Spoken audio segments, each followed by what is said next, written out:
Hey, hello. Welcome to my story. I'm so glad you joined me today. I'm glad that you are a part of my story. And I got a little guest with me today. Could you tell him hi?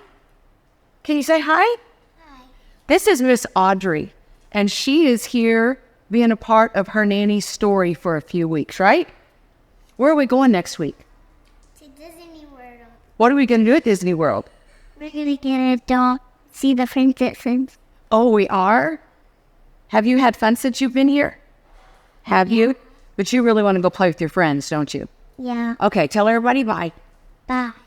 So anyway, that's what we've been doing for the last 3 weeks. I got my boo here with me on my story today. We have been very actively busy with 2 little grandgirls and every Tuesday with 1 little grandboy. Yes. So, But what a joy. yes, what a joy they are. We have fun with them. But it got me to thinking because I heard a story. Because you know, what have I been saying to you for 4 weeks now?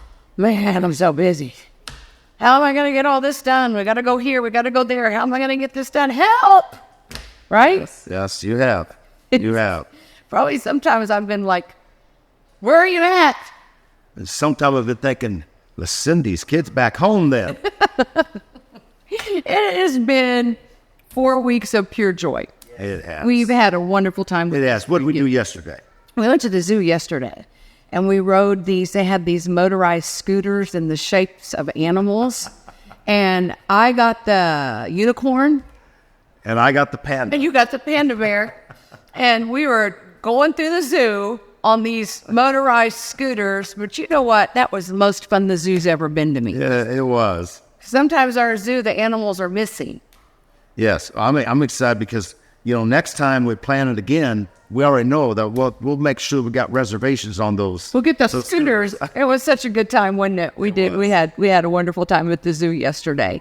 But you know what? I was thinking about, I got a story for you. Okay. I heard this story about a church who had a membership of about 600 or 700. So what they did is they contacted 300 members. And they said, we want you to be a part of an experiment with us. And so they started telling them what the experiment was. And the experiment was, you have to put your phone away every Saturday at 9 p.m. and you can't look at it, pick it up again till after the service on Sunday. Well, they said when they started asking people to be a part of the experiment, many of them said no. Because they said, oh, no, we can't turn our phone off. No, we can't this. But they did finally get 300 that agreed to put their phone away until after service on Sunday. I wonder how many really did it. I trust that 300 did. Well, I just thought about that. I thought, how people are, oh, yeah, I'll do it. I'll be a part of it. But then did they really? We're going to believe that they did. Anyway, I'm just saying. I was just wondering if they really did. I'm just wondering if they really did, But Love, hope with all things. Oops, all things. But anyway, what they did then is they started noticing, they asked them to do it, I can't recall how many weeks. 6 weeks maybe. We'll say 6 weeks. I can't recall how many.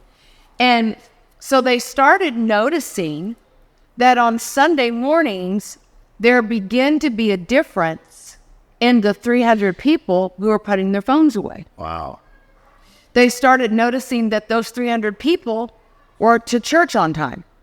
Wow. Where many of them had been late previous, started being to church on time. Then they started noticing that these people hung out after church.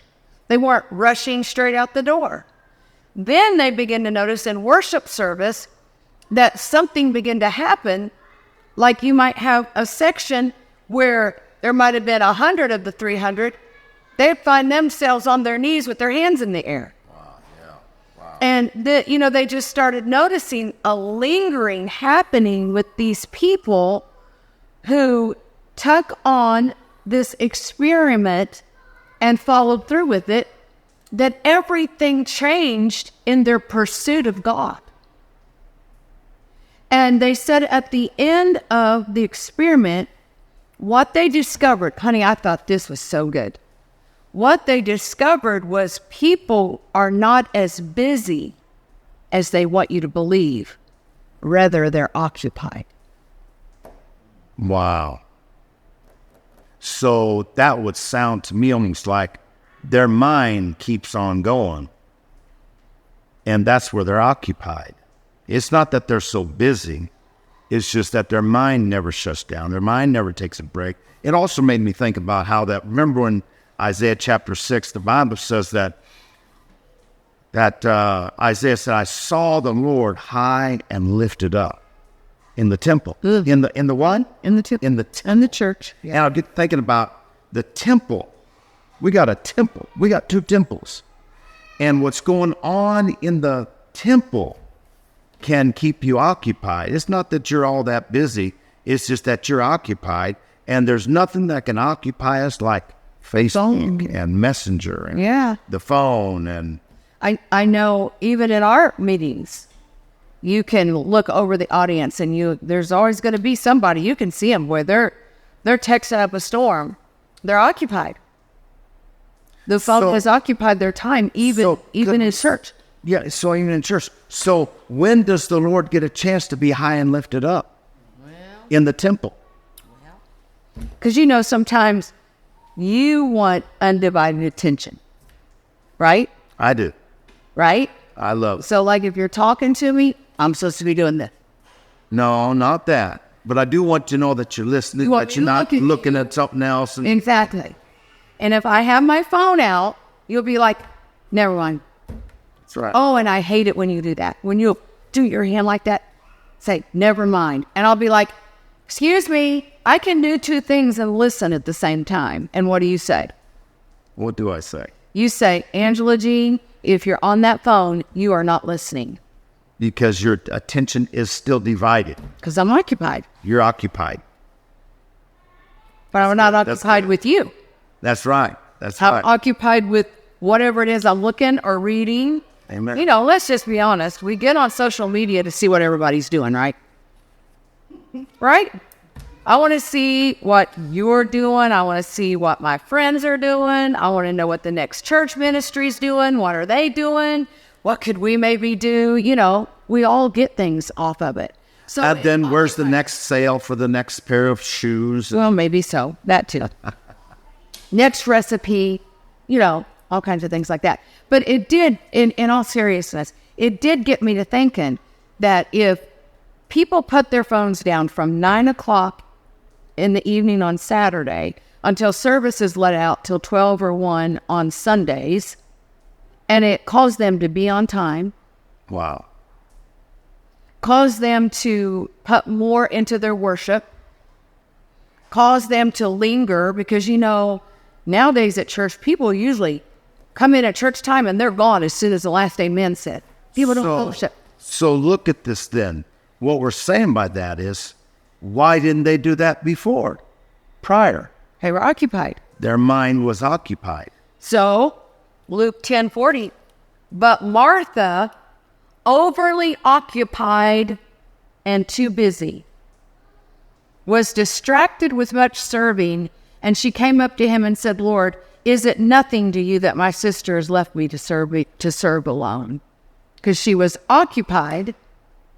But see, what they discovered is what people say is, I'm just too busy to do that. No, I can't help in the nursery because I'm just too busy. Or no, I can't come to that Saturday meeting because I'm just too busy. Well, what they discovered is when they took that phone screen time away from people, they suddenly had all this time in the world. Wow.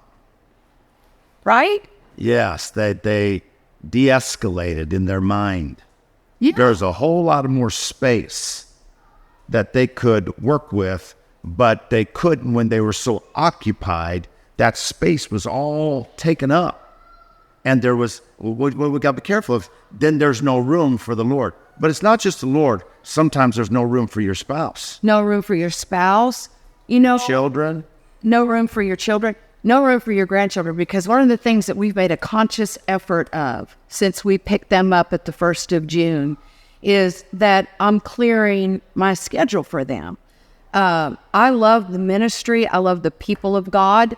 But listen, I only got these little kids. They live 9 hours away from me. So I get them every summer and then I see them 2 or 3 times a year, that's not a lot of time to be an influence. That's right. And so I made up my mind I was not going to be busy or occupied while they were here.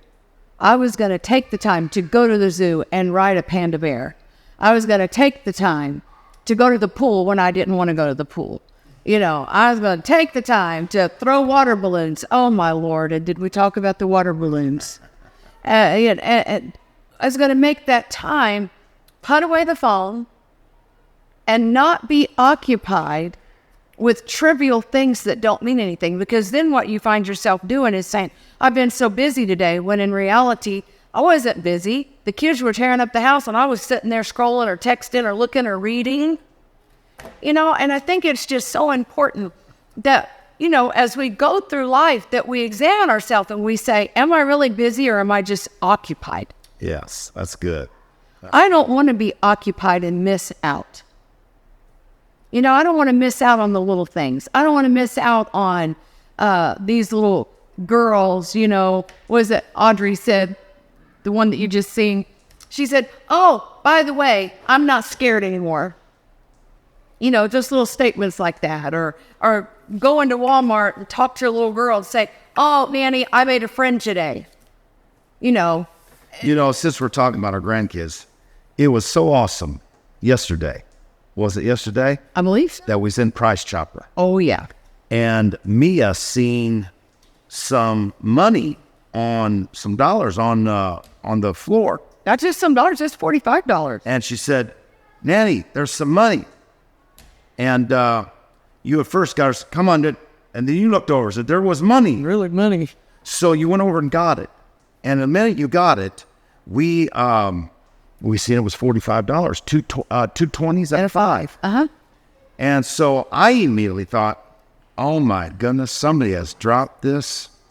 And when they go to the counter to pay, they're expecting that to be in their pocket. And she was saying, Nanny, can it be mine? I found it. Can it be mine? Can I have it?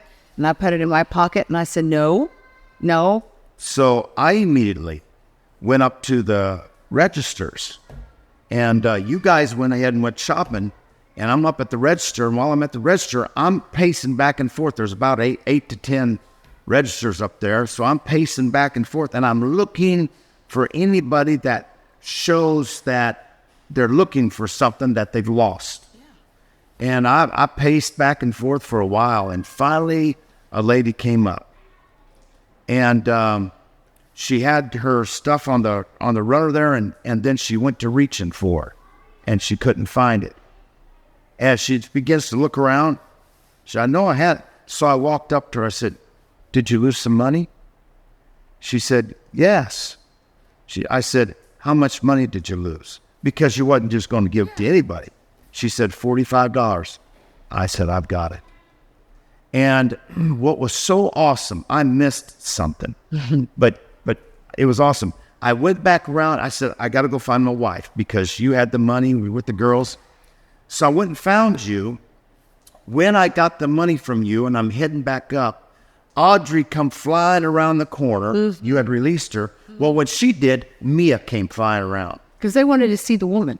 They want to see the woman. So we got up to the counter. And when we came and brought him to her, Mia said, I found that on the floor.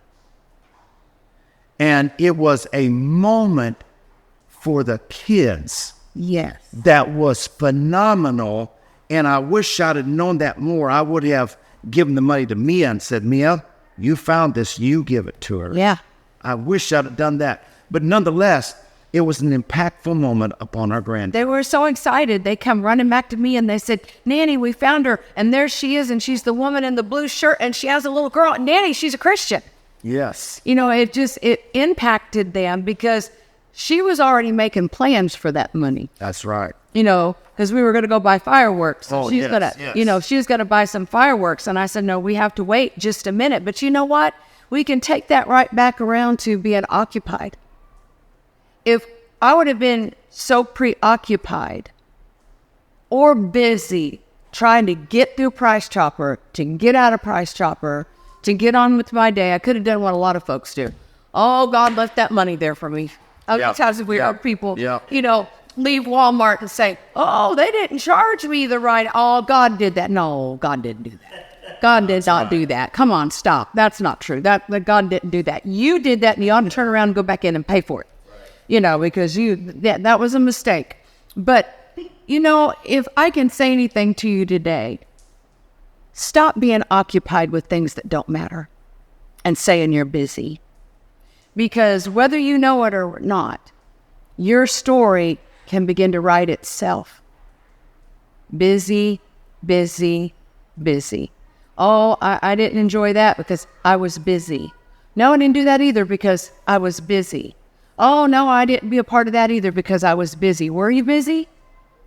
Or were you occupied? There's a difference. So today, I encourage you, go enjoy life.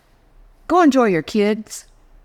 Go enjoy your grandkids. Enjoy your friends. If you're in a ministry, enjoy the people in ministry that God's placed around you. They're all a part of your story. And at the end of your story, you'll look back to remember every one of them and say, I'm so glad that I freed myself up and quit being occupied with busyness, put down my phone, and enjoyed the simple things in life. And guess what we'll do this afternoon? How about you? That sounds good to me. Go enjoy something. Yes. Enjoy one another. Amen. Thank you for watching and listening, whatever platform you do it on. We're glad that you do it. Thank you. Go write your next chapter. I know it'll be good. Thank you for listening to the My Story podcast. We appreciate your support and hope this week's episode was a blessing to you. For inspiring stories, be sure to follow, like us, and share this with a friend. Until next time, thank you and be blessed.